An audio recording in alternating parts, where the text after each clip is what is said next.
Sethu, please come here. State police refer ചെയ്തൊരു case വീണ്ടും CBI അന്വേഷണത്തിന് വരിക എന്നുള്ളത് വളരെ അപൂർവമായ ഒരു സംഭവമാണ്. ഈ കേസിൽ ക്രൈം നടന്നിട്ടുണ്ടോ എന്നുള്ളത് ഇനിയും തെളിയിക്കേണ്ടിയിരിക്കുന്നു. ഈ ഹർജിയിൽ പറഞ്ഞിരിക്കുന്ന തെളിവുകളും ഊഹാപോഹങ്ങളും വെച്ച് മാത്രം ഈ കേസ് അന്വേഷിക്കാൻ സാധ്യമല്ല. അതുകൊണ്ട് നിങ്ങളുടെ പരിപൂർണമായ സഹകരണം ഞങ്ങൾ പ്രതീക്ഷിക്കുന്നു.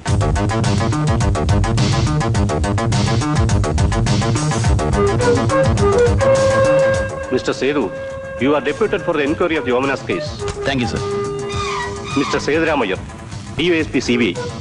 ഇദ്ദേഹമാണ് ഈ കേസ് അന്വേഷിക്കാൻ പോകുന്നത്. ഇത് തോമസ്, അദ്ദേഹത്തിന്റെ മകൾ ആനി, കംപ്ലൈനൻസ്. സേതുവിന് നിങ്ങളോട് എന്തൊക്കെയോ ചോദിക്കാനുണ്ട്. Sethu, please take. സർ, വരും.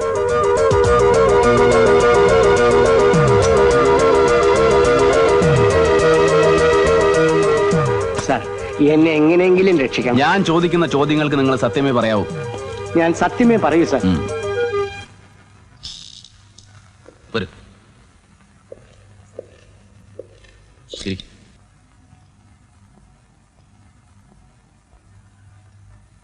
ഓമനയും സണ്ണിയും തമ്മിൽ പ്രേമവിവാഹമായിരുന്നോ? അല്ല, അറേഞ്ച്ഡ് മാരേജ് ആയിരുന്നു. ഓ, ഔസേപ്പച്ചനും നിങ്ങളും തമ്മിൽ സാമ്പത്തികമായി വളരെയേറെ അന്തരമുണ്ട്. അതുകൊണ്ട് ഇങ്ങനൊരു വിവാഹം നടന്നുകൂടാ എന്നല്ല ഞാൻ പറയുന്നത്. എന്നാലും ചോദിക്കാം, ഈ വിവാഹത്തിന് പുറകിൽ എന്തെങ്കിലും പ്രത്യേക താല്പര്യങ്ങൾ ഉണ്ടായിരുന്നോ? ഇല്ല, ചേച്ചിയുടെ കല്യാണം നടന്ന കാലത്ത് ഔസേപ്പച്ചൻ സാധാരണക്കാരനായിരുന്നു. എന്റെ മകളാണ് ഔസേപ്പച്ചന്റെ എല്ലാ ഐശ്വര്യങ്ങൾക്കും കാരണമെന്ന് ഔസേപ്പച്ചൻ തന്നെ എന്നോട് പറഞ്ഞിട്ടുണ്ട്. ഔസേപ്പച്ചനും നിങ്ങളും തമ്മിൽ ഇപ്പൊ അത്ര നല്ല രസത്തിലല്ല അല്ലേ? അല്ല. അവരുടെ വിവാഹം കഴിഞ്ഞിട്ട് ഇപ്പൊ എത്ര വർഷമായി? 5 വർഷമായി. ഈ 5 വർഷത്തിനിടയ്ക്ക് നടന്ന പ്രധാന സംഭവങ്ങൾ ഒന്ന് ചുരുക്കി പറയാമോ? പറയാ സാർ. കമാ, പറയൂ.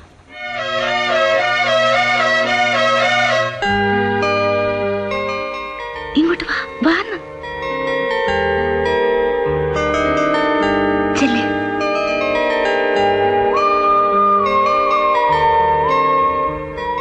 ഇതെന്റെ മൂത്ത മകൾ ഓമന. മോളെ, കാപ്പി എടുത്തു കൊടുക്ക്.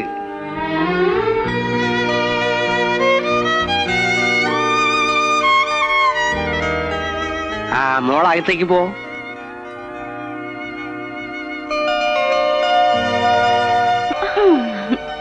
എങ്ങനെയുണ്ട്? ചുമ്മാ ഇരിക്കടി. ഏയ്, ഇഷ്ടപ്പെട്ടോ?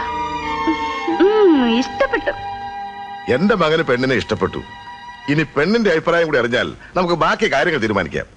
എന്റെ തീരുമാനം എന്റെ മോൾ അനുസരിക്കും.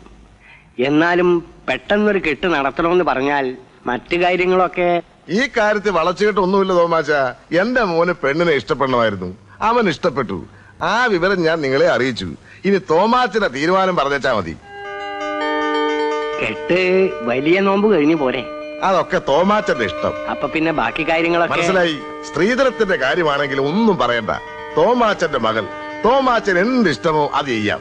ഇച്ചിരി കുറഞ്ഞാലും കൂടിയാലും ഒന്നുമില്ലെങ്കിലും ഞങ്ങൾക്ക് വിരോധമില്ല.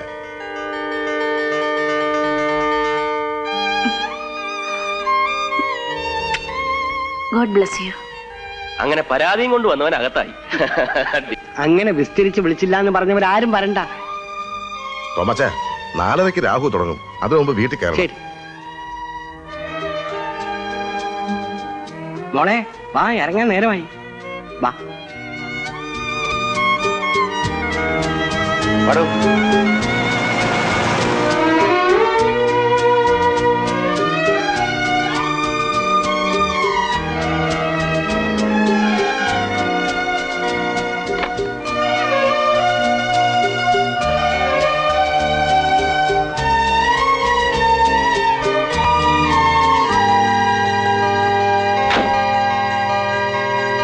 പോട്ടെ.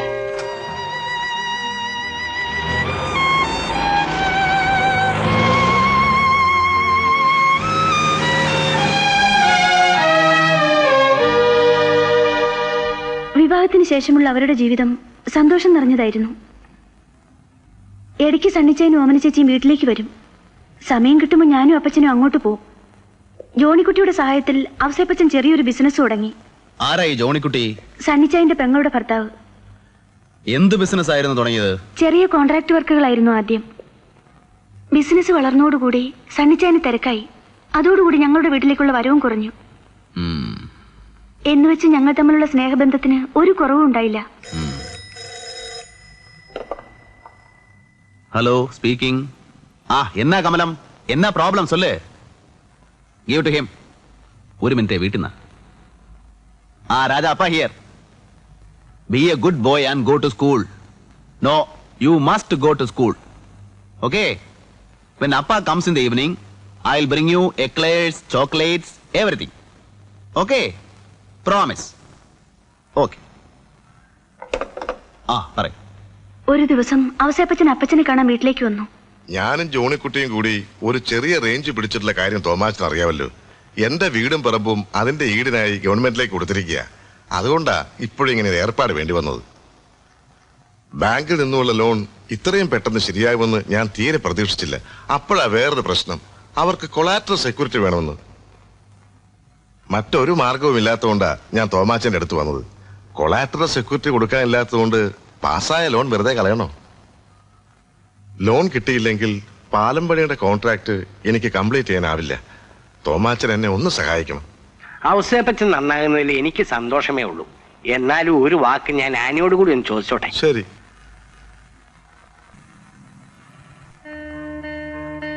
അപ്പച്ചൻ എന്തിനാ എന്നോട് ചോദിക്കുന്നത്? ഞാൻ എന്താ വേണ്ടെന്ന് പറയൂ. ശരി, നീ ആ പ്രമാണം കേട്ടു.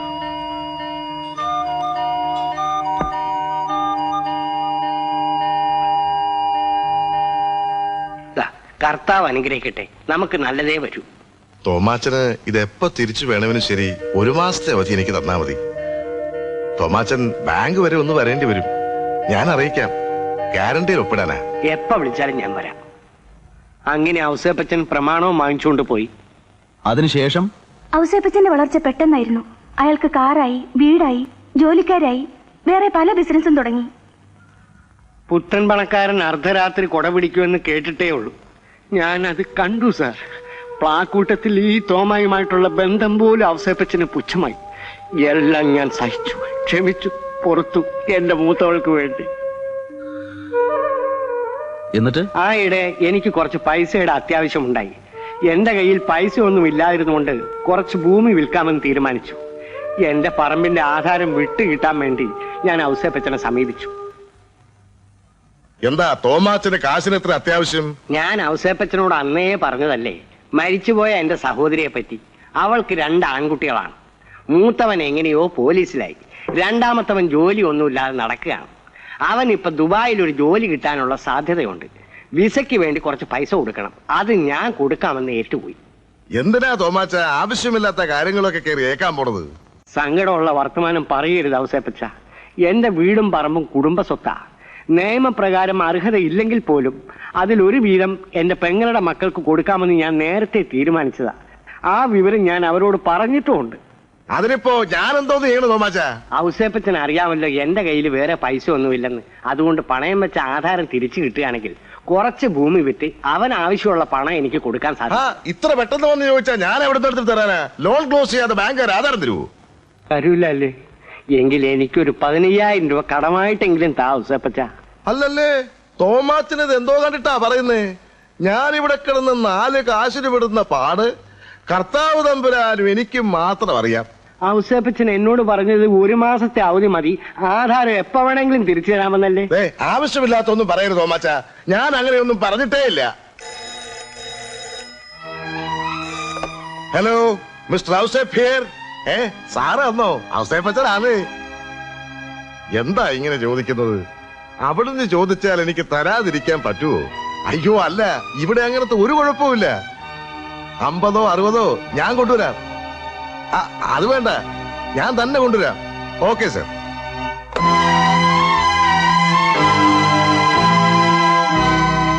എന്നിട്ട് ആധാരം തിരിച്ചു കിട്ടിയോ? കിട്ടി, 1 മാസത്തിന് ശേഷം. അതോടെ ഞങ്ങൾ തമ്മിൽ മാനസികമായിട്ട് അകന്നു പോയി സാർ. പിന്നീട് നിങ്ങൾ തമ്മിൽ കണ്ടില്ലേ? എത്രയായാലും എനിക്ക് എന്റെ മകളെ കാണാതിരിക്കാൻ ഒക്കുമോ? ഞാനൊരു ദിവസം എന്റെ മോളെ കാണാൻ പോയി. ഔസേപ്പച്ചൻ ദൈവത്തെ ഓർത്ത് എന്നെ വഴക്ക് പറയരുത്. ഞാൻ എന്റെ മോളെ ഒന്ന് കണ്ടോട്ടെ ഔസേപ്പച്ച. സാധ്യമല്ല. തനിക്ക് ഒരു മോളുണ്ട്, അത് ഓർത്തെങ്കിലും എന്റെ മോളെ കാണാൻ അനുവദിക്കും. സാധ്യമല്ലെന്ന് പറഞ്ഞില്ലടോ. മോളെ മോളെ എന്താണ് ഔസേപ്പച്ചൻ? എന്തോ എനിക്ക് എന്റെ മോളെ കണ്ടുകൂടെ? പറ്റില്ല. എന്നെ വിടാം. ഇവനെ തൂക്കം പുറത്തെറിയടാ. വിടോ? വിടോ, വിടാ. സണ്ണി, എന്നെ വിടാ.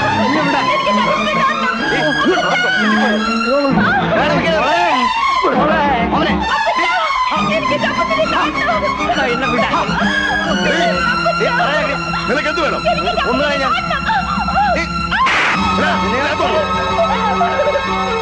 എടാ, എന്നെ വിടാനാണ് പറഞ്ഞത്. മര്യാദ. പിന്നെ നിങ്ങളാരും അങ്ങോട്ട് പോയില്ലേ?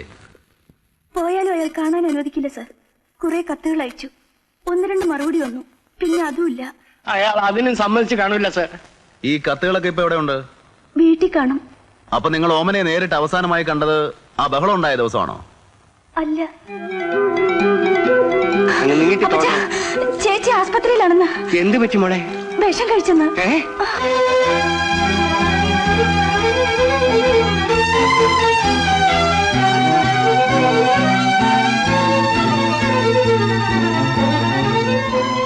മോളെ, ചേച്ചി, മോനെ, മോളെ, നീ എന്തിനാ ഇത് ചെയ്തത്?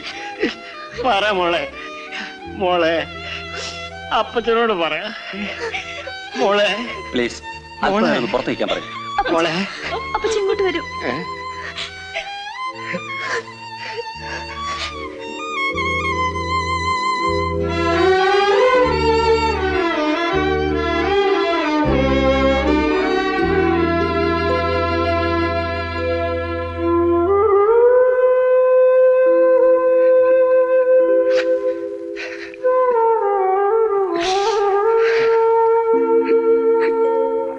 പിന്നെ ഞാൻ കാണുന്നത് എന്റെ മകളുടെ ശവശരീരമാണ് സാർ.